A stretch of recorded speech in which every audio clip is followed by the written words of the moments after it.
Hello and welcome to smart learning. আজকে আমরা Indian freedom স্ট্রাগলের 1920 থেকে স্বাধীনতা সংগ্রাম পর্যন্ত বিভিন্ন ঘটনা প্রবাহ আলোচনা করব। সময়ের সাথে সাথে কোন কোন গুরুত্বপূর্ণ ঘটনাগুলো ঘটেছিল যেটা আমাদের স্বাধীনতা সংগ্রামকে এগিয়ে নিয়ে গিয়েছিল, সেই সমস্ত ঘটনা পরপর সময় অনুসারে আলোচনা করব। প্রথমত অসহযোগ আন্দোলন বা নন কোঅপারেশন মুভমেন্ট 1920।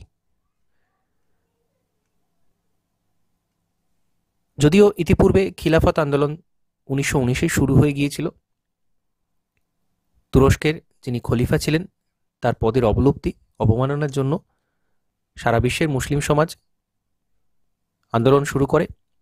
ভারতেও এই আন্দোলনের প্রভাব পড়েছিল এবং এই আন্দোলনের সাথে গুরুত্বপূর্ণ কয়েকটা বিষয়ে জড়িত। যদিও 1919-এর কিন্তু বেশ কিছুদিনে এই আন্দোলন চলেছিল এবং সমস্ত দল নির্বিশেষে এখানে যোগ দিয়েছিল, যেটা হিন্দু মুসলিম ইউনিটির ক্ষেত্রে একটা গুরুত্বপূর্ণ ভূমিকা পালন করে। এবং প্রাথমিকভাবে প্রথম দিকে মুসলিম লীগ ব্রিটিশদের কিন্তু সমর্থন করত, কিন্তু এই যে তুরস্কের পদের অবলুপ্তি, এর পিছনে ছিল ব্রিটিশরা। তার ফলে ব্রিটিশদের বিরুদ্ধে তারা গর্জে ওঠে এবং এই খিলাফত আন্দোলনের নেতা ছিলেন দুজন, শওকত আলী এবং মোহাম্মদ আলী। সবচেয়ে গুরুত্বপূর্ণ যেটা আলী ভ্রাতৃদ্বয় বলা হয়। জিজ্ঞাসা করা হয় যে খিলাফত আন্দোলনের মূল নেতৃত্বে কারা ছিলেন, তো খিলাফত আন্দোলনের মূল নেতৃত্বে ছিলেন আলী ভ্রাতৃদ্বয়, যেটা শওকত আলী এবং মোহাম্মদ আলী। এবং এখানে সভাপতি কিন্তু ছিলেন গান্ধীজি। খিলাফত যে সম্মেলন হয়েছিল অধিবেশনে, সেখানে সভাপতি ছিলেন গান্ধীজি। হিন্দু মুসলিম ইউনিটিকে লক্ষ্য রেখে এখানে তিনি সভাপতিত্ব বরণ করেন। তো বেশ কিছু সময় ধরে আন্দোলন চলতে থাকে। বিভিন্ন সময়ে সরকারি যে সমস্ত সম্মান উপাধি সেই সমস্ত বর্জন করা, সেনাবাহিনী থেকে পদত্যাগ করা, অর্থাৎ ওই স্বদেশী বিষয়টাও এখানেও কিন্তু ছিল। খিলাফত আন্দোলনের ক্ষেত্রেও এটা কিন্তু ছিল। এবং 1922-এ খিলাফত আন্দোলন শেষ হচ্ছে, যখন ওই খলিফা পদের বিলোপ হয়ে যাচ্ছে, অটোমেটিক্যালি এই আন্দোলনটা কিন্তু বন্ধ হয়ে যাচ্ছে, গুরুত্ব হারিয়ে ফেলছে। তারপরে শুরু হচ্ছে অসহযোগ আন্দোলন। 1920 সালে কলকাতায় কংগ্রেসের অধিবেশন হয়েছিল। এটা মনে রাখতে হবে, 1920-তে কংগ্রেসের যে অধিবেশন হয় কলকাতাতে, সেইখানে অসহযোগ আন্দোলনের সিদ্ধান্তটা নেওয়া হয় যে অসহযোগ আন্দোলন, নন কোঅপারেশন মুভমেন্ট, এটা শুরু হবে। এবং ফাইনালি কংগ্রেসের যে বছরে একবার যে সম্মেলনটা হতো সেটা নাগপুরে অনুষ্ঠিত হয়। এটা মনে রাখতে হবে 1920 সালে কোথায় কোন ঘটনা হয়েছিল, শুধুমাত্র সাল নয়, সেই সংক্রান্ত জড়িত বিভিন্ন বিষয় একটু মনে রাখতে হবে। 1920-তে নাগপুর সেশন হচ্ছে, ন্যাশনাল কংগ্রেসের নাগপুর সেশন হচ্ছে, এবং এই নাগপুর সেশনেই গৃহীত হচ্ছে অসহযোগ আন্দোলনের কর্মসূচি প্রস্তাব। এখানে গৃহীত হচ্ছে এবং গান্ধীজি এখানে সর্বোচ্চ নেতা ছিলেন, যেটা নিয়ে কোনো দ্বিধা নেই। এবং এটাই ছিল কিন্তু সারা ভারতবর্ষব্যাপী সবচেয়ে প্রভাবশালী যদি আন্দোলন বলা হয়, সেটা কিন্তু এই non cooperation movement. Non cooperation movement 1920। এখানে কি হলো, একেবারে স্বদেশী যেটাকে বলা হয়, জাতীয় বিদ্যালয় খোলা হলো, ন্যাশনাল জাতীয় পঞ্চায়েত ব্যবস্থা, চরখায় সুতো কাটা, তাঁত বোনা, সাম্প্রদায়িক সম্প্রীতি রক্ষা করা। কারণ মনে রাখতে হবে 1920 নাগাদ কিন্তু খিলাফত আন্দোলনটাও চলছে। তো হিন্দু মুসলিম ইউনিটি এর আগে কিন্তু এইভাবে সকলে মিলে যে আন্দোলনে ঝাঁপিয়ে পড়া, এটা কিন্তু আগে দেখা যায়নি। জাতীয় কংগ্রেসের এর আগে যা আন্দোলন হয়েছে সেটা কিন্তু খুব স্বল্প পরিসরে ছিল। সাধারণ মানুষ নিচু তলার মানুষ, যেটাকে যদি বলা হয় অর্থনৈতিক দিক থেকে যারা পিছিয়ে ছিলেন বা শিক্ষাগত দিক থেকে যারা পিছিয়ে ছিলেন, যাদেরকে দূরে সরিয়ে রাখা হতো, তারাও কিন্তু এখানে আন্দোলনে ঝাঁপিয়ে পড়ছেন। এটা ছিল সবচেয়ে বড় সাফল্য নন কোঅপারেশন মুভমেন্টের। তো এখানে প্রচুর স্কুল তৈরি হচ্ছে, জাতীয় প্রতিষ্ঠান তৈরি হচ্ছে, জাতীয় স্কুল তৈরি হচ্ছে, এখানে কাশী বিদ্যাপীঠ তৈরি হচ্ছে, এগুলো জিজ্ঞাসা করা হয়। জামিয়া মিলিয়া ইসলামিয়া তৈরি হচ্ছে এখানে এই সময়, বেঙ্গল ন্যাশনাল কলেজ তৈরি হচ্ছে। নন কোঅপারেশন মুভমেন্টের সময় এইসব ইনস্টিটিউটগুলো চলে আসছে, খুব গুরুত্বপূর্ণ, বারবার জিজ্ঞাসা করা হয়। কাশী বিদ্যাপীঠ, জামিয়া মিলিয়া ইসলামিয়া, এটা কিন্তু এই নন কোঅপারেশন মুভমেন্টের সময় তৈরি হচ্ছে। এবং যারা আইন ব্যবসার সাথে যুক্ত ছিলেন, চিত্তরঞ্জন দাস, মতিলাল চক্রবর্তী, এরা আইনসভা ত্যাগ করছেন, আইন ব্যবসা এটা পরিত্যাগ করছেন। এবং সবচেয়ে দুঃখজনক ঘটনা যেটা 1922-এ ঘটেছিল, 1922-এ চৌরি চৌরা ঘটছে ফেব্রুয়ারি মাসে, 5 ফেব্রুয়ারি, পুলিশ গুলি চালাচ্ছে, তার বিরুদ্ধে 22 জন পুলিশকে পুড়িয়ে হত্যা করছে। এবং তখনই কিন্তু গান্ধীজি, যখনই এটা নন ভায়োলেন্স যে বিষয়টা ছিল সেটা চলে যাচ্ছে, ভায়োলেন্স হয়ে যাচ্ছে, তখনই গান্ধীজি এটা প্রত্যাহার করে নিচ্ছেন। সাথে সাথে সমস্ত দেশবাসী কিন্তু এখানে এই যে অভূতপূর্ব একটা আন্দোলনের পরিস্থিতি এবং সেটা আরও ব্যাপক আকার ধারণ করার যে সুযোগ, সেটা যখনই তৈরি হয়েছে, ঠিক সেই মুহূর্তে আন্দোলনটাকে বন্ধ করে দেয়া, এটা কিন্তু ব্যাপকভাবে সমালোচিত হয়। তো চৌরি চৌরা ঘটল 1922-এ এবং গান্ধীজি প্রত্যাহার করে নিলেন আন্দোলনটাকে। এইখানে কিছু ব্যক্তি খুব গুরুত্বপূর্ণ কতগুলো মতামত দিয়েছিলেন। এই যে আন্দোলনটাকে বন্ধ করে দেয়া হলো, অধিকাংশ মানুষই কিন্তু সমালোচনা করেছিলেন। যারা বিখ্যাত ব্যক্তি ছিলেন, কিছু কিছু তারা মন্তব্য করেছিলেন, যেগুলো কিন্তু বারবার জিজ্ঞাসা করা হয়, অত্যন্ত গুরুত্বপূর্ণ। তারা কি কি বলেছিলেন, কে কি বলেছিলেন সেটা একটু মনে রাখতে হবে। সুভাষচন্দ্র বসু বলছেন এটা জাতীয় বিপর্যয়ের সমতুল্য। কেন বলছেন? কারণ প্রচুর মানুষ এখানে যারা বিভিন্ন কর্মক্ষেত্রে নিযুক্ত ছিলেন, নিজের কাজটা ছেড়ে দিচ্ছেন, তারা সরকারি সেই সমস্ত কাজগুলো ছেড়ে দিচ্ছেন এবং নানানভাবে তারা ব্যাপকভাবে জড়িয়ে পড়েছেন এর সাথে। প্রচুর স্টুডেন্ট তারা স্কুল ছেড়ে দিচ্ছে, জাতীয় বিদ্যালয় খোলা হচ্ছে, এই সমস্ত ব্যাপকভাবে যখন সারা দেশ উত্তাল হয়ে উঠেছে, হয়তো স্বাধীনতা পর্যন্ত সেটা গড়াতে পারত, সেখানে গান্ধীজি সেটাকে বন্ধ করে দিচ্ছেন। তো নেতাজি বলছেন কি, জাতীয় বিপর্যয়ের সমতুল্য। জওহরলাল নেহেরু বলছেন ভারতের একটি অংশের কিছু মানুষের জন্য দেশব্যাপী গড়ে ওঠা আন্দোলনকে শাস্তি দেয়া অর্থহীন। তো এরকম অনেকে বলছেন। রজনীপাম দত্ত যেটা বলছেন সেটা আরও বিখ্যাত, জিজ্ঞাসা করা হয় এটা। তিনি বলছেন যুদ্ধ শেষ, সংগ্রাম শেষ, পর্বত মুশিক প্রসব করল। পর্বত মুশিক প্রসব করলো, অর্থাৎ এত বিরাট আয়োজন, সারা দেশ জুড়ে এত আন্দোলন, এত কিছু, সেখানে দেখা যাচ্ছে শেষমেশ কি হলো, পর্বত মুশিক প্রসব করলো, কিছুই হলো না। তো এরকমভাবে সমালোচনা করা হয়, নানাভাবে এটাকে সমালোচনা করা হয়। এই জন্যই কিন্তু গান্ধীজির সাথে অন্যান্যদের যে বিরোধ, বা বিশেষ করে সুভাষচন্দ্র বসুর যে গান্ধীজির সাথে বিরোধ, এই কারণেই কিন্তু দেখা দিয়েছিল। এবং তার যে লক্ষ্য পাওয়ার যে পদ্ধতি, সেই পদ্ধতি নিয়ে কিন্তু সমস্যা ছিল। তো 1922 হলো। 1923-এর গুরুত্বপূর্ণ ঘটনা কি ছিল? 1923-এ এর পরবর্তী যে গুরুত্বপূর্ণ ঘটনা, আমাদের স্বাধীনতার ইতিহাসের জন্য যেটা গুরুত্বপূর্ণ, যেটা মনে রাখা প্রয়োজন, সেটা কি ছিল? 1923-এ কোন ঘটনা ঘটছে?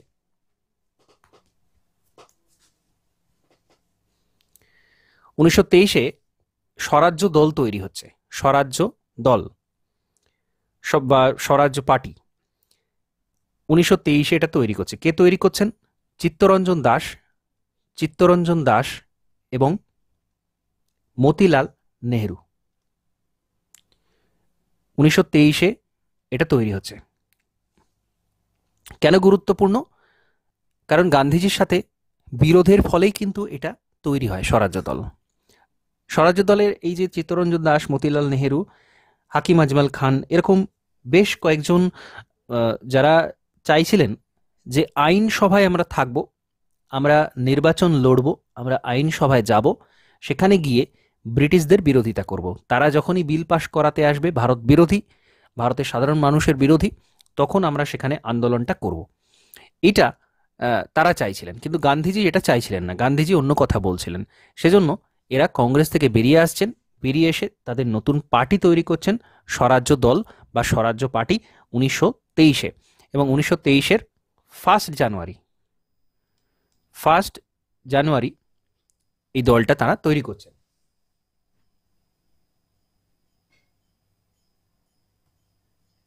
তো ডেটটাও মনে রাখতে হবে এর সাথে সাথে। কিন্তু পরবর্তীকালে 1925-এ যখন শিয়ার দাসের মৃত্যু হচ্ছে, তখন এই স্বরাজ্য দল কিন্তু আস্তে আস্তে গুরুত্বটা হারাচ্ছে, এটা মনে রাখতে হবে।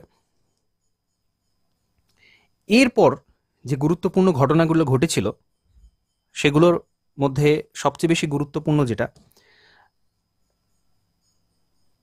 সেটা হচ্ছে কাকোরি রেল ডাকাতি 1925।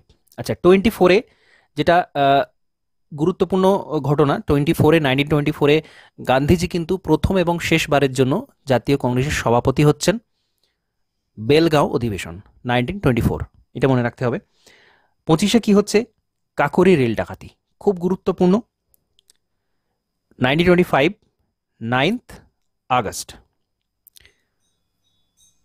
কাকোরি রেল ডাকাতি হচ্ছে। কারা মূল অভিযুক্ত ছিলেন বা কারা এর সাথে সংযুক্ত ছিলেন?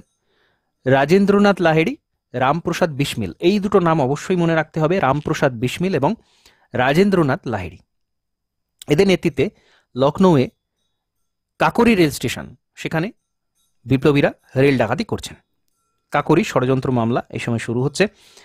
এরপরে এর সাথেই গুরুত্বপূর্ণ বলা যেতে পারে, কারণ এখানে যারা ছিলেন এর সাথে সংযুক্ত, তারাও কিন্তু এই দল গঠন করছেন একটা, HSRA, Hindustan socialist Republican association, যেটা পূর্ববর্তী সময়ে হিন্দুস্তান রিপাবলিকান অ্যাসোসিয়েশন ছিলেন। অ্যাকচুয়ালি এটা পরবর্তীকালে হয়েছে, এটা পরবর্তীকালে নামটা পরিবর্তন হয়। এটা পূর্বে ছিল Hindustan Republican association, Hindustan Republican association. Sachindranath Sanyal এবং যোগেশচন্দ্র চ্যাটার্জি এটা তৈরি করছিলেন, হিন্দুস্তান রিপাবলিকান অ্যাসোসিয়েশন। পরবর্তী সময়ে ভগৎ সিং এই দলে যোগ দিচ্ছেন, শচীন্দ্রনাথ সান্যাল এবং যোগেশচন্দ্র চ্যাটার্জি এদের সাথে ভগৎ সিং যোগ দিচ্ছেন। এবং এই নামটা করা হয়েছিল দিল্লিতে যে ফিরোজ শাহ কোটলা ময়দান, সেখানে এই হিন্দুস্তান সোশ্যালিস্ট রিপাবলিকান অ্যাসোসিয়েশনটা আসছে, অর্থাৎ এই সোশ্যালিস্ট কথাটা আসছে, সোশ্যালিস্ট। 1925-এই কিন্তু ভারতীয় জনতা পার্টি 1925-এই তৈরি হচ্ছে, এবং এখানে কিন্তু একটা সোশ্যালিজমের বিষয়ে চলে আসছে। কারণ রুশ বিপ্লবের থেকে আমাদের যারা বিপ্লবী ছিলেন প্রচুর অনেকেই কিন্তু তার যে রুশ বিপ্লবের যে আদর্শ সেটা গ্রহণ করেছিলেন, অর্থাৎ এই সাম্যবাদ বা সোশ্যালিজম এখানে কিন্তু তারা গ্রহণ করেছিলেন। তো সেই জন্য এখানে নাম হচ্ছে Hindustan socialist Republican association. Bhagat Singh যখন যোগ দিচ্ছেন এই দলে, তখন এই নামটা পরিবর্তিত হয়ে যাচ্ছে। এবং এইখানে একটা গুরুত্বপূর্ণ ঘটনা, লালা লাজপত রায় 1928-এ যখন সাইমন কমিশন এলো, তার প্রতিবাদ করতে গিয়ে লালা লাজপত রায় তাকে লাঠিচার্জ করা হয়েছিল, এবং তার ফলে পরবর্তী সময়ে কিন্তু তার মৃত্যু হয়। লাঠিচার্জের ফলেই গুরুতর আহত অবস্থায় তাকে ভর্তি করানো এবং কিছুদিন পর তার মৃত্যু হয়। তো এইখানে এই লাঠিচার্জ করেছিলেন স্যান্ডার্স। তো সেই স্যান্ডার্সকে কিন্তু পরবর্তীকালে হত্যা করা হয়, এবং সেখানে জড়িত ছিলেন ভগৎ সিং, সুখদেব, রাজগুরু, এরা কিন্তু সেই স্যান্ডার্স হত্যার সাথে জড়িত ছিলেন। তো এই ঘটনাটা অত্যন্ত গুরুত্বপূর্ণ, এবং একটার সাথে একটা যেহেতু রিলেটেড বিষয়, রিলেট করেই মনে রাখতে হবে। এটা 1928-এর কথা এলো যদিও, কিন্তু 1927 মনে রাখতে হবে সাইমন কমিশন তৈরি হচ্ছে কোথায়? ব্রিটেনে। 1928 এরা ভারতে আসছে এরা 1928। 7 জন সদস্য থাকছেন সেখানে। 7 জন সদস্যদের মধ্যে একজনও ভারতীয় ছিলেন না, সেজন্য প্রত্যেক দল এটাকে বয়কট করেছিল। সেটা ভারতের জাতীয় কংগ্রেস হোক, মুসলিম লীগ হোক বা অন্যান্য আরও যা দল ছিল, তারা প্রত্যেকে সাইমন কমিশনকে বয়কট করেছিল। এখানে স্লোগান উঠেছিল সাইমন গো ব্যাক। তো এটা বিষয়, এবং সারা দেশ জুড়ে এর প্রতিবাদ হয়। লালা লাজপত রায় সেখানে আহত হচ্ছেন, গুরুতর আহত হচ্ছেন, এবং পরে তার মৃত্যু হচ্ছে সে কারণে। এবং সেই যে পুলিশ অফিসার যিনি তার মাথায় লাঠিচার্জ করেছিলেন, সেই স্যান্ডার্স, তাকে কিন্তু এই ভগৎ সিং, সুখদেব, রাজগুরু এরা কিন্তু তাকে হত্যা করছেন। এই ঘটনা গুরুত্বপূর্ণ ঘটনা এটা। এরপর যে বিষয়টা এসেছিল সাইমন কমিশনের সম্পর্কিত আরেকটা বিষয়, এরা কেন এসেছিল সেটা আমি আগেও বলেছি, যে 1919-এর যে আইন ছিল, 1919-এর মন্টেগু চেমসফোর্ড যে রিফর্ম ছিল, সেই সংক্রান্ত বিষয়ে খতিয়ে দেখার জন্য এই আইনটা কতটা ফলপ্রসূ রয়েছে বা বর্তমান সময়ের সাথে কতটা সম্পর্কিত, বা আরও নতুন কিছু করা যায় কিনা, সেই কারণে সাইমন কমিশন কিন্তু এসেছিল। এবার পরবর্তীকালে সাইমন কমিশন যে রিপোর্ট দেয়, তার ভিত্তিতে কিন্তু 1935-এর যে গভর্নমেন্ট অফ ইন্ডিয়া অ্যাক্ট 1935-এর যে গভর্নমেন্ট অফ ইন্ডিয়া অ্যাক্ট তৈরি হয়, সেটা কিন্তু এই সাইমন কমিশনের রিপোর্টের ভিত্তিতে তৈরি হয়েছিল। এবং আমরা জানি পলিটিতে যে 1935-এর এই যে ভারত শাসন আইন বা গভর্নমেন্ট অফ ইন্ডিয়া অ্যাক্ট, সেখান থেকে কিন্তু আমাদের ভারতের সংবিধানের অধিকাংশ বিষয় সেই জায়গা থেকে কিন্তু নেওয়া হয়েছে। অর্থাৎ এই যে আইনটা হয়েছিল, এটা অত্যন্ত গুরুত্বপূর্ণ। আমরা পলিটি পড়ার সময় হিস্টোরিক্যাল ব্যাকগ্রাউন্ড প্রথম অধ্যায়তেই আমরা জেনেছিলাম যে 1935 এই আইনে কী কী গুরুত্বপূর্ণ বিষয় ছিল, সেটা আমরা জেনেছি।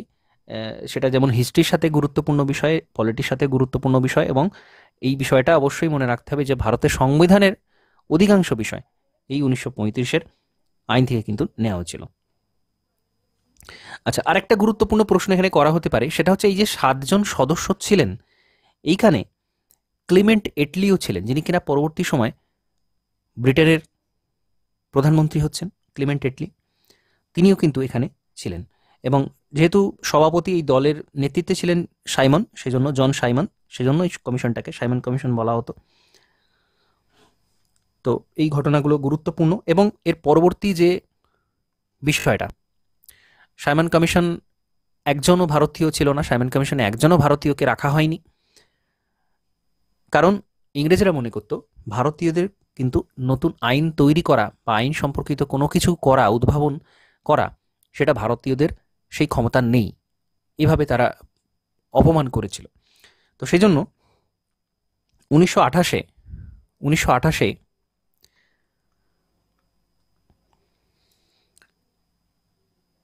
মতিলাল নেহেরু কমিটি গঠন করা হচ্ছে মতিলাল নেহেরুর সভাপতিত্বে, ভারতের জন্য সংবিধান রচনা করার জন্য। এবং এটা হয়েছিল সর্বদলীয় একটা বৈঠক ডাকা হয় 1928-এ, সব দল উপস্থিত ছিল। সেখানে সম্মতিক্রমে মতিলাল নেহেরু, তাকে সভাপতি করে নেহেরু কমিটি একটা তৈরি হয়, নেহেরু কমিটি তৈরি হচ্ছে। তো এর পরবর্তী সময় সেই নেহেরু রিপোর্ট বা এই যে সংবিধানের খসড়া, সেটা প্রকাশ করা হচ্ছে,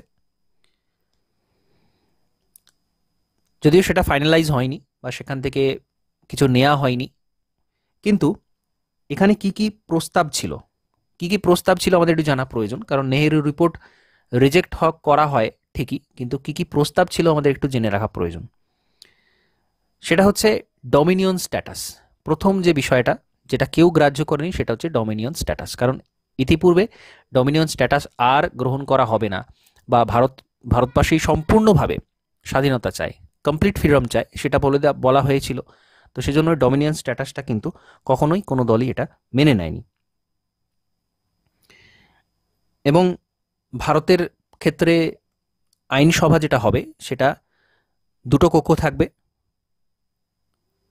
আপার হাউস, লোয়ার হাউস থাকবে, যেটা যেমন বর্তমানে আমাদের পার্লামেন্টের ক্ষেত্রে আপার হাউস, লোয়ার হাউস থাকে, এখানেও সেটা বলা হয়েছিল, আপার হাউস, লোয়ার হাউস থাকবে। সিন্ধু এবং কর্ণাটককে আলাদা প্রদেশ তৈরি করতে হবে, সিন্ধুর জন্য আলাদা প্রদেশ, কর্ণাটকের জন্য আলাদা প্রদেশ তৈরি করতে হবে, ইউনিভার্সাল অ্যাডাল্ট ফ্র্যাঞ্চাইজ দিতে হবে, সর্বজনীন ভোটাধিকার যেটাকে বলা হয়, সেই ভোটাধিকার প্রত্যেককে দিতে হবে, কারণ এর আগে বা এর পরেও প্রত্যক্ষ ভোটাধিকার কিন্তু সবার ভোটাধিকার ছিল না। ইউনিভার্সাল অ্যাডাল্ট ফ্র্যাঞ্চাইজ অনেক পরে আসে। তো এরকম কিছু প্রস্তাব করা হয়েছিল এবং পরবর্তীকালে এই নেহেরু রিপোর্টকে বাতিল করা হয়। বিভিন্ন মূল কারণ ছিল ডমিনিয়ন স্ট্যাটাস কিন্তু আর গ্রহণ করা হবে না। যারা ইয়ং লিডার ছিল, নেতাজি থেকে শুরু করে নেহেরু, জওহরলাল নেহেরু, এরা কিন্তু কেউ এই ডমিনিয়ন স্ট্যাটাসটাকে কিন্তু মেনে নেয়নি। তো যাই হোক, বিরোধিতা হচ্ছে এবং এটা আর গ্রহণ করা হচ্ছে না, এটা রিজেক্ট করা হচ্ছে। এরপর জিন্না 14 দফা দাবি পেশ করছেন। এই সময়তেই কিন্তু 14 দফা দাবি পেশ করছেন। নতুন প্রদেশ তৈরি করতে হবে এবং কেন্দ্রে 1/3 আসন সংরক্ষণ দিতে হবে, এরকম কিছু জিন্না 14 দফা দাবি পেশ করছেন কিন্তু এই সময়তেই। এরপর 1928 তৈরি হচ্ছে, 1928 কিন্তু তৈরি হচ্ছে জাতীয়তাবাদী মুসলিম দল। কারণ মুসলিম লীগ বিভিন্ন জায়গাতে কিন্তু বিরোধিতা করত, মানে ব্রিটিশদের কিছু কিছু জায়গাতে তারা সমর্থন করত, বিভিন্ন সুযোগ সুবিধা আদায়ের জন্য সমর্থন করত। এই জন্য যারা জাতীয়তাবাদী ছিলেন, যারা ভারতবর্ষের সুবিধাজনক বিষয়ের জন্য যারা প্রস্তাব করতেন বা ব্রিটিশদের বিরোধিতা করতেন, তারা একটা নতুন দল তৈরি করলেন, জাতীয়তাবাদী মুসলিম দল, ন্যাশনালিস্ট মুসলিম পার্টি। তো এখানে কারা ছিলেন, খুব গুরুত্বপূর্ণ, এটা মনে রাখতে হবে। মুসলিম লীগ কিন্তু আলাদা দল এবং জাতীয়তাবাদী মুসলিম দল এটা কিন্তু আলাদা। তো এখানে মৌলানা আবুল কালাম আজাদ থাকছেন, এখানে আবুল কালাম আজাদ থাকছেন, হাকিম আজমল খান থাকছেন, ডাক্তার আনসারি থাকছেন, খুব গুরুত্বপূর্ণ। তো এরা তৈরি করছেন এই জাতীয়তাবাদী মুসলিম দল। এবং এই মৌলানা আবুল কালাম আজাদ উনি এখানে আল হিলাল, তার সম্পাদনায় আল হিলাল এটা প্রকাশিত হচ্ছে এবং তারা এখানে কিন্তু তাদের ভারতকে সমর্থন করে বিভিন্ন বিষয় তারা কিন্তু এখানে প্রকাশ করতেন। তো এইটা জিজ্ঞাসা করা হয়, আল হিলাল এটা কিন্তু প্রকাশ করছেন আবুল কালাম আজাদ। আচ্ছা, এরপর গুরুত্বপূর্ণ যে বিষয়টা সেটা হচ্ছে 1930-এর, এবার 1930, 1930-এ গান্ধীজি কি করছেন, ইয়ং ইন্ডিয়া যে পত্রিকাটা বের করতেন, সেখানে 11টা দাবি তুলে ধরছেন, সরকারের কাছে 11টা দাবি তুলে ধরছেন 1930-এ। তো সরকার কিন্তু সেটা মেনে নিচ্ছে না। এরপর গান্ধীজি শুরু করছেন ডান্ডি অভিযান বা ডান্ডি মার্চ। 1930-এ একেবারে ডেট ধরে মনে রাখতে হবে, 1930, 12 মার্চ, 12 মার্চ শুরু হচ্ছে। এটা কোথায় শুরু হচ্ছে? গুজরাটে সবরমতী আশ্রম থেকে, সবরমতী আশ্রম থেকে শুরু হচ্ছে এটা, এবং তার সঙ্গী ছিলেন 78 জন। সবরমতী আশ্রম 78 জনকে সঙ্গে নিয়ে তিনি এটা শুরু করছেন, ডান্ডি অভিযান শুরু করছেন এবং পৌঁছাচ্ছেন 5 এপ্রিল, ডান্ডিতে পৌঁছাচ্ছেন 5 এপ্রিল। 12 মার্চ শুরু হচ্ছে, 5 এপ্রিল তিনি ডান্ডিতে পৌঁছাচ্ছেন এবং সেখানে লবণ তৈরি করে লবণ আইন ভঙ্গ করছেন। তো এই ঘটনাটা পুরোপুরি মনে রাখতে হবে, কোন সময় হয়েছিল এটা, ডেট কি ছিল, কোথা থেকে শুরু হয়েছিল, কোথায় গিয়ে শেষ হয়েছিল, পুরোটা কিন্তু এটা মনে রাখতে হবে। এবং এই যে আইন অমান্য আন্দোলন হচ্ছে, এটা কিন্তু শুধুমাত্র যে ওই ডান্ডিতে হয়েছিল তা নয়, বিভিন্ন এলাকাতে, যেখানে উপকূল এলাকা রয়েছে, বিভিন্ন উপকূল এলাকাতে এটা আইন ভঙ্গ করে লবণ তৈরি করা হয়েছিল। তো বিভিন্ন এলাকাতে এটা হয় এবং পরবর্তী সময়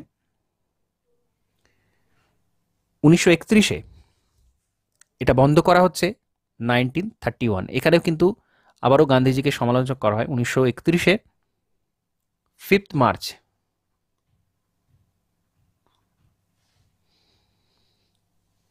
গান্ধী আরউইন চুক্তি হচ্ছে, গান্ধীজি এখানে আন্দোলন স্থগিত রাখছেন। এটা মনে রাখতে হবে, খুব গুরুত্বপূর্ণ বিষয়। গান্ধী আরউইন চুক্তি হচ্ছে 1931-এ এবং সেখানে আইন অমান্য আন্দোলন যেটা শুরু হয়েছিল সেটা কিন্তু বন্ধ হয়ে যাচ্ছে। এবং 1930-এ যে গোল টেবিলটা হয়েছিল, রাউন্ড টেবিল কনফারেন্স, সেটা 1930-এ হয়েছিল। প্রথম যেটা হয়েছিল 1930, সেখানে কিন্তু গান্ধীজি যোগ দেননি। যখনই গান্ধী আরউইন চুক্তি হলো, দ্বিতীয় রাউন্ড টেবিল যেটা 1932-এ হচ্ছে, অ্যাকচুয়ালি 1931-এই হয়েছিল, এটা 1931-এই শুরু হয় দ্বিতীয়টা। গান্ধী আরউইন চুক্তি হওয়ার পরেই কিন্তু গান্ধীজি দ্বিতীয় রাউন্ড টেবিলে যোগ দিচ্ছেন, কিন্তু এটা ব্যর্থ হচ্ছে। এখানে কোনো রকম সমঝোতায় আসা যাচ্ছে না। আবারও 1932-এ অর্থাৎ রাউন্ড টেবিল থেকে ফিরে এসেই, সেকেন্ড রাউন্ড টেবিল থেকে ফিরে এসে গান্ধীজি কিন্তু এখানে সত্যাগ্রহ করছেন, আবারও সত্যাগ্রহের উনি ডাক দিচ্ছেন। তো বিষয়টা গুরুত্বপূর্ণ। এবং first round table 1930, second round table 1931, third round table যেটা হয়েছিল লন্ডনে বৈঠক হয়েছিল, প্রত্যেকটাই রাউন্ড টেবিল। এবং বিভিন্ন যে দল, প্রত্যেকটা দল থেকে, প্রত্যেকটা পার্টি থেকে বিভিন্ন প্রতিনিধি এই রাউন্ড টেবিল কনফারেন্সে যোগ দিয়েছিল। বিভিন্ন সময় জিজ্ঞাসা করা হয় যে এখানে বি আর আম্বেদকর কিন্তু, দলিতদের পক্ষ থেকে বি আর আম্বেদকর কিন্তু এই রাউন্ড টেবিলে যোগ দিয়েছিলেন। তো এরকম বিভিন্ন ধরনের প্রশ্ন করা হয়। এবং দ্বিতীয় রাউন্ড টেবিলে গান্ধীজি কিন্তু যোগ দিয়েছিলেন, যদিও সেটা ফলপ্রসূ হয়নি। ফিরে এসে গান্ধীজি আবার সত্যাগ্রহ শুরু করছেন। এবং 1932-এ রামসে ম্যাকডোনাল্ড উনি সাম্প্রদায়িক বাটোয়ারা নীতি ঘোষণা করছেন। খুব গুরুত্বপূর্ণ। বিভিন্ন সম্প্রদায়, তাদেরকে সেপারেট ইলেক্টোরেট দেওয়া হয়। আমরা জানি 1909-এ সেপারেট ইলেক্টোরেট দেওয়া হয়। মুসলিম লীগকে বিভিন্ন এলাকাতে সেপারেট ইলেক্টোরেট দেওয়া হয়, অর্থাৎ শুধুমাত্র সেই জায়গাতে কোনো একটা পার্টিকুলার জায়গা থাকবে, সেখানে শুধুমাত্র মুসলিম প্রতিনিধি তিনি ভোটে দাঁড়াবেন, মুসলিমরাই তাকে ভোট দেবে। এই যে সেপারেশন, এটা করা হয় 1909। এবং 1932-এ প্রত্যেকটা আলাদা আলাদা সেকশনের জন্য, যারা পিছিয়ে পড়েছেন, দলিত রয়েছেন, তাদের জন্য সেপারেট ইলেক্টোরেট, যারা অন্যান্য আরও রয়েছেন, ধর্মাবলম্বী, আলাদা আলাদা ধর্মাবলম্বী ব্যক্তি রয়েছেন, আর ধর্মের আলাদা আলাদা সম্প্রদায় রয়েছেন, তাদের জন্য সেপারেট ইলেক্টোরেট ঘোষণা করছেন। তো এই যে সাম্প্রদায়িক বাটোয়ারা নীতি, এটা রামসে ম্যাকডোনাল্ড আনছেন 1932-এ। এখানে ব্যাপকভাবে প্রতিবাদ হচ্ছে। গান্ধীজি এখানে জারবেদা জেলে ছিলেন সেই মুহূর্তে, কারণ তাকে গ্রেপ্তার করা হয়েছিল। সেকেন্ড টাইম তিনি যখনই সত্যাগ্রহ ডাক দিচ্ছেন 1932-এ, তাকে গ্রেপ্তার করা হয়েছিল। তিনি তখন জারবেদা জেলে ছিলেন। সেখানে এই সাম্প্রদায়িক বাটোয়ারা যে নীতি, রামসে ম্যাকডোনাল্ডের যে নীতি 1932-এ যেটা ঘোষণা হচ্ছে, তার বিরুদ্ধে ওই জেলে বসেই আমরণ অনশন শুরু করছেন। এবং এরপরে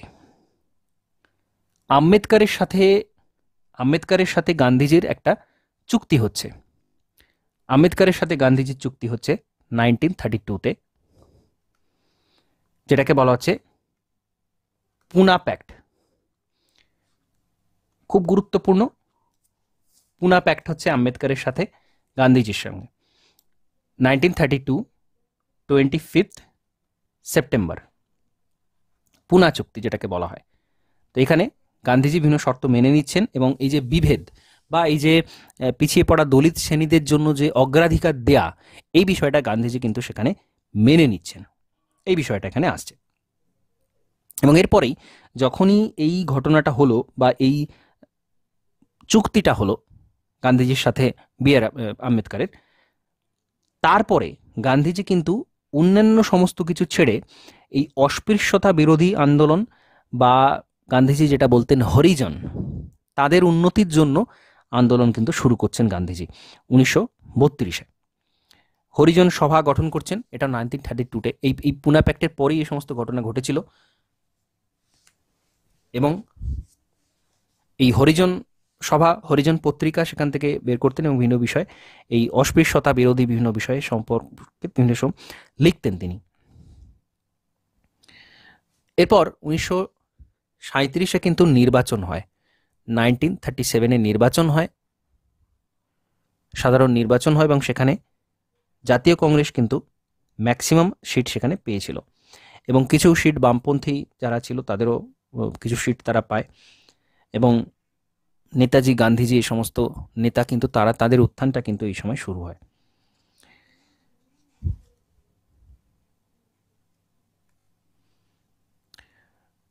ওকে, এইখানে আমরা প্রায় 10 বছর এর ইতিহাসটা মোটামুটি বললাম। তো এখানে কিছু প্রশ্ন করার থাকলে করতে বলবো। এবং একটা বিষয় খুব গুরুত্বপূর্ণ, একটা বিষয় খুব ইন্টারেস্টিং, যেটা প্রত্যেকটা ঘটনার সাথে কিন্তু ঘটনা প্রবাহের সাথে কিন্তু মিল রয়েছে। অর্থাৎ আগের ঘটনাটা, যে ঘটনাটা ঘটছে তার ফলাফল হিসাবে আর একটা ঘটনা কিন্তু ঘটছে। তো এইভাবে কিন্তু বিষয়গুলোকে মনে রাখতে হবে, হ্যাপাজার্ড মনে রাখলে চলবে না। একটা ঘটনা যেটা পূর্বে ঘটেছিল তার ফলাফল হিসাবে কিন্তু অন্য ঘটনাগুলো ঘটছে, বা অন্য যে আন্দোলনগুলো হচ্ছে পুরোটাই কিন্তু একটার সাথে একটা রিলেটেড। একটা আন্দোলন বন্ধ হচ্ছে, তারপরে অন্য আন্দোলন শুরু হচ্ছে। একেবারে 1919-এর সময় থেকে কিন্তু এই ঘটনাটা হয়ে আসছে। যখনই জালিয়ানওয়ালাবাগ হত্যাকাণ্ড হলো তারপরেই কিন্তু এই যে ব্যাপকভাবে ওই যে সাধারণ মানুষকে, একেবারে শিশু থেকে শুরু করে মহিলা যারা রয়েছেন তাদেরকে নির্বিচারে গুলি করে হত্যা করা হলো।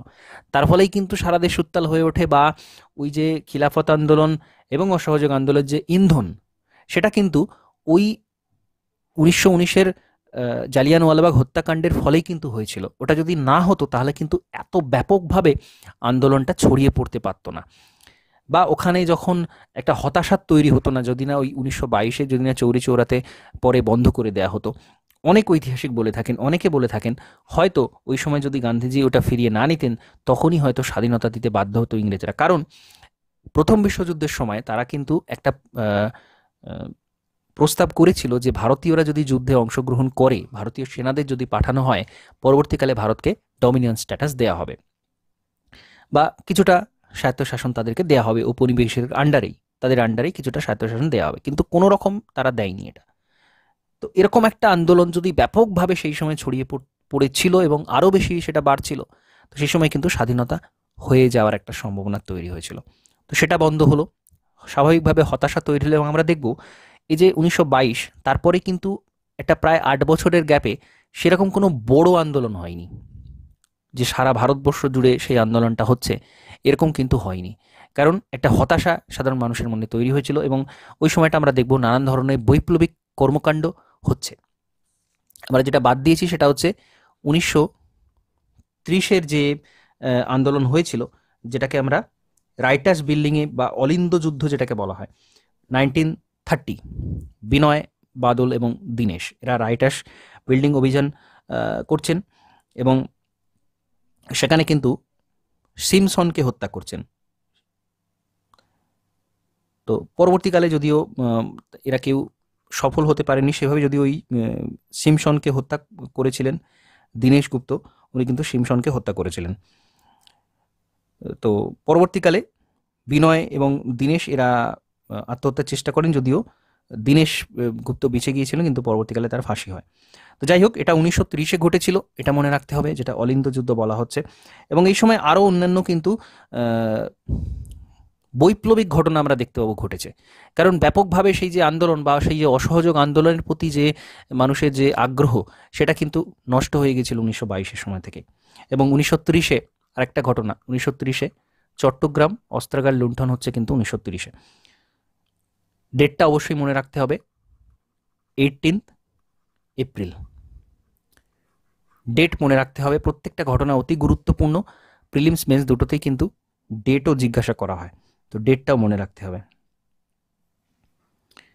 এটা 8 ডিসেম্বর 1930, অর্থাৎ এই অলিন্দ যুদ্ধ যেটা হয়েছিল, রাইটার্স বিল্ডিং আক্রমণ, বিনয় বাদল দীনেশ, এটা 8ই ডিসেম্বর হচ্ছে 1930-এ। এবং 1930-এ এটা যদিও আগের ঘটনা, অর্থাৎ এই অলিন্দ যুদ্ধের আগের ঘটনা হচ্ছে চট্টগ্রাম অস্ত্রাগার লুণ্ঠন। ইন্ডিয়ান রিপাবলিকান আর্মি এরা মাস্টারদা সূর্য সেন নেতৃত্ব দিচ্ছেন এবং ইন্ডিয়ান রিপাবলিকান আর্মি, অর্থাৎ ওই যে দলটা, ইন্ডিয়ান রিপাবলিকান আর্মি, তারা চট্টগ্রামের যে অস্ত্রাগার ছিল সেখানে লুট করছেন তারা। এবং এখানে আরেকজন গুরুত্বপূর্ণ লিডার, উনি কিন্তু প্রীতিলতা ওয়াদ্দেদার, উনিও কিন্তু এখানে ছিলেন। এছাড়া কল্পনা দত্ত, এরকম কিছু গুরুত্বপূর্ণ নাম একটু মনে রাখতে হবে।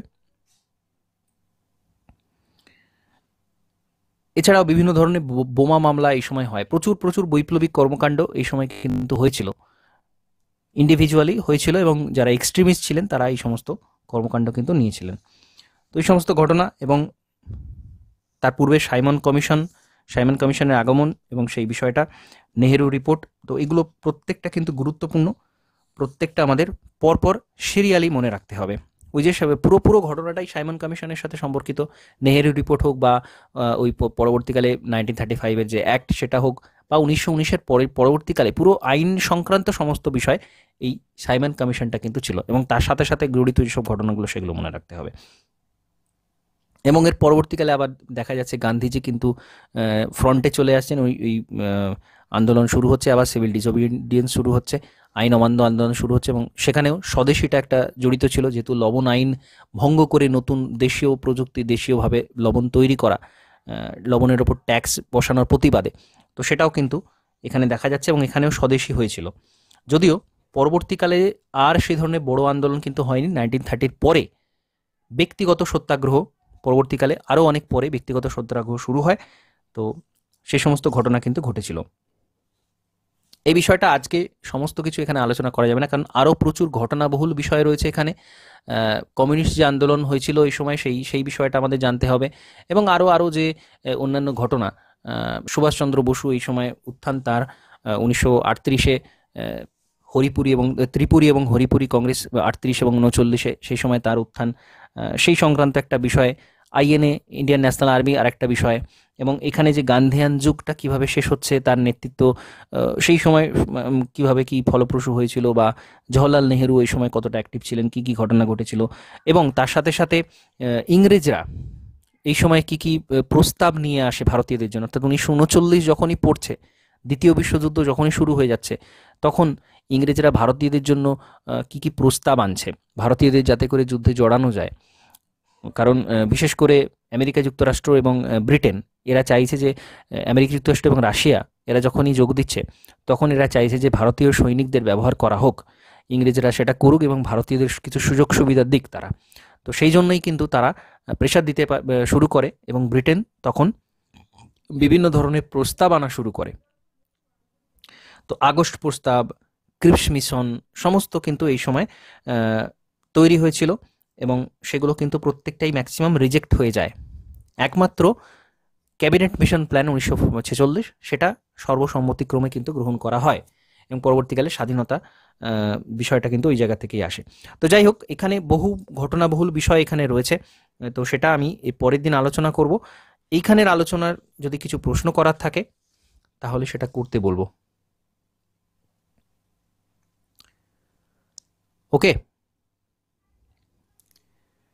প্রত্যেকটা বিষয় গুরুত্বপূর্ণ, গল্পের মতো মনে রাখতে হবে, প্রত্যেকটা একটার সাথে একটা রিলেট করে মনে রাখতে হবে। এবং আমি যেটা আগেও বলেছি, হিস্ট্রির ক্ষেত্রে কিছু বছরকে, কিছু সালকে মাইলস্টোন ধরতে হবে, যে এই সময়টা পার্টিকুলার, এবং তার সাথে জড়িত তার আশপাশের কী কী ঘটনা ঘটেছে, সেইগুলো মাইলস্টোন এক একটা ধরে নিয়ে তারপরে অন্যান্য ঘটনাগুলোকে মনে রাখতে হবে। যেমন একেবারে 1985 থেকে যদি শুরু করা যায়, জাতীয় কংগ্রেসের সূত্রপাত হচ্ছে সেখানে, তারপরে 1985-র পরে সেই মুহূর্তে খুব যে ঘটনা অনেক কিছু ঘটেছিল তা নয়, পরপর যারা কংগ্রেসের অধিবেশনগুলো সেখান থেকে শুরু হয়ে যাচ্ছে, কংগ্রেসের প্রত্যেকটা অধিবেশনে কারা সভাপতিত্ব করেছিলেন, পরপর 3-4টের নাম সেখানে মনে রাখতে হবে।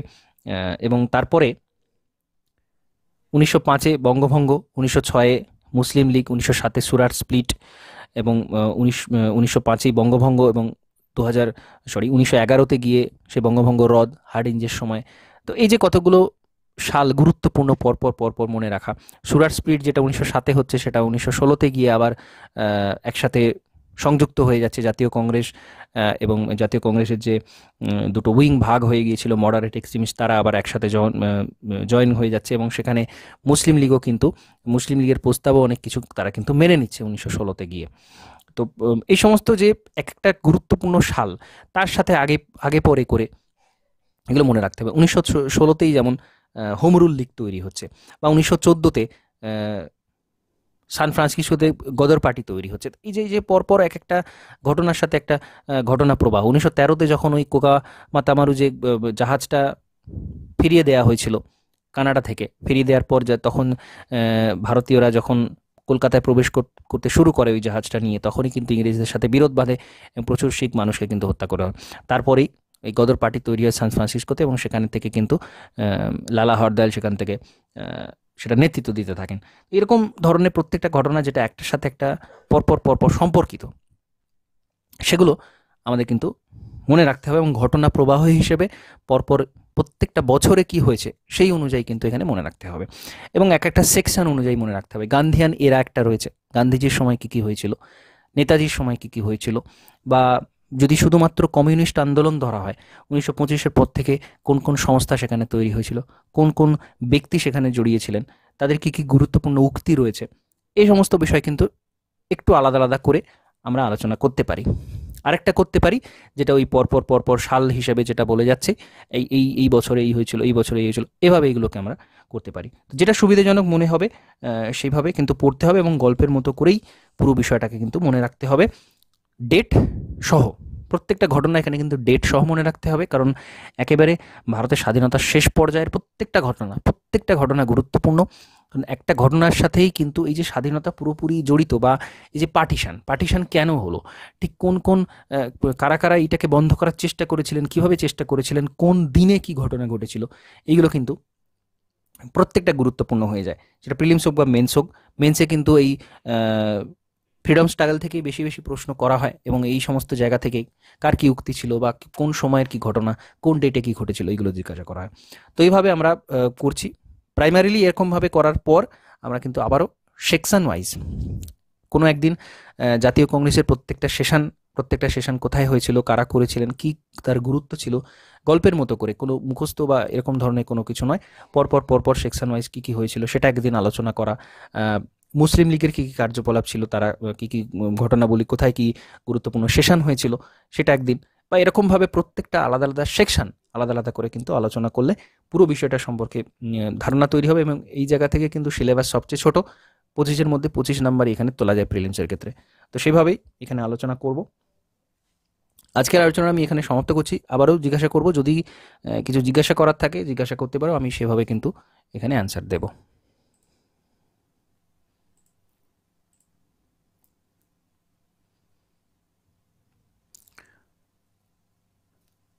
ওকে, তাহলে এখানে কমপ্লিট করছি।